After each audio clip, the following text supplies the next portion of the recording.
Bismillahirrahmanirrahim. Assalamualaikum warahmatullahi wabarakatuh. Alhamdulillahi rabbil alamin wa bihi nasta'inu ala umuri dunya waddin. Wa sallallahu ala sayyidina Muhammadin wa ala alihi wa sahbihi ajma'in. Amma ba'du. Yang saya hormati Bapak dan Ibu Dewan Juri, dan yang saya hormati panitia penyelenggara lomba Gasidar 2023, hadirin sahabat da'i, dimanapun kalian berada, semoga kita semua dalam lindungan Allah Subhanahu wa Ta'ala. Amin amin ya rabbal alamin. Pertama-tama dan yang paling utama, marilah kita panjatkan puji syukur kita kepada Zat yang telah menciptakan dualisme dunia, yang mana tidak akan bertahan satu jika tidak ada dua, sehingga terciptalah langit dan bumi, bulan dan bintang, lautan dan daratan, si cantik dan si buruk rupa, hingga sempurnalah kehidupan di alam semesta ini. Secondly, salawat and salam to Prophet Muhammad sallallahu alaihi wasallam. He has given us from the darkness to the lightness, from Jahiliyah era to Islamiyah era. Pada kesempatan kali ini, saya akan menyampaikan sebuah tausiah yang berjudul Nabi Muhammad sallallahu alaihi wasallam sebagai suri tauladan. Hadirin sahabat da'i yang dirahmati Allah Subhanahu wa Ta'ala.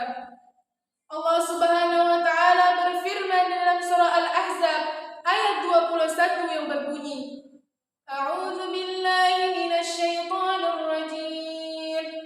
Laqad kana lakum fi Rasulillahi uswatun hasanatun liman kana yarjullaha wal yawmal akhir wa dzakara Allahu katsiran. Yang artinya, sungguh telah ada pada diri Rasulullah SAW suri tauladan yang baik bagimu, yaitu bagi orang-orang yang mengharap rahmat Allah Subhanahu wa Ta'ala dan kedatangan hari kiamat, dan yang banyak mengingat Allah Subhanahu wa Ta'ala. Dari ayat tersebut jelas bahwa kita sebagai umat Islam mempunyai suri tauladan yang patut kita contoh dan idolakan, yang bisa membawa kita hidup bahagia di dunia dan di akhirat, yakni Nabi Muhammad sallallahu alaihi wasallam. Nabi Muhammad sallallahu alaihi wasallam adalah seorang yang tinggi akhlaknya, baik tutur katanya ataupun kasih sayangnya terhadap sesamanya. Nabi sallallahu alaihi wasallam adalah seorang yang mendapatkan jaminan dari Allah Subhanahu wa Ta'ala, yaitu bahagia hidup di dunia dan di akhirat. Maka dari itu, janganlah ragu dan bimbang untuk menjadikan beliau sebagai seorang figur yang patut kita idolakan dan yang bisa kita contoh serta kita tiru. Karena beliau merupakan seorang figur yang tiada duanya, sehingga Allah Subhanahu wa Ta'ala menguji akhlak beliau dalam Al-Qur'an Karim. Apabila kita mencontoh Rasulullah sallallahu alaihi wasallam, yang pasti kita termasuk orang-orang yang mengharap ridha Allah Subhanahu wa Ta'ala, dan kelak di hari kiamat kita tidak akan termasuk orang-orang yang merugi. Hadirin sahabat da'i yang dirahmati Allah Subhanahu wa Ta'ala. Kemudian di antara ajaran Nabi sallallahu alaihi wasallam yang patut kita anut adalah membina kebahagiaan hidup di dunia dan di akhirat. Rasulullah sallallahu alaihi wasallam telah bersabda yang artinya, perbaikilah duniamu dan bekerjalah untuk akhiratmu seolah-olah engkau mati esok. Dari hadis tersebut jelas bahwa kita sebagai umat Rasulullah SAW harus bekerja dan berjuang untuk mendapatkan kebahagiaan hidup di dunia dan di akhirat. Kita tidak boleh mementingkan dunianya saja dan tidak mementingkan akhiratnya. Begitupun sebaliknya, kita tidak boleh mementingkan akhiratnya saja dan tidak mementingkan dunianya. Akan tetapi kita harus menyeimbangkan keduanya di dalam kehidupan kita. Hadirin yang berbahagia, Namun di zaman sekarang seperti yang kita lihat, banyak orang yang hanya mementingkan dunianya saja tanpa mementingkan akhiratnya.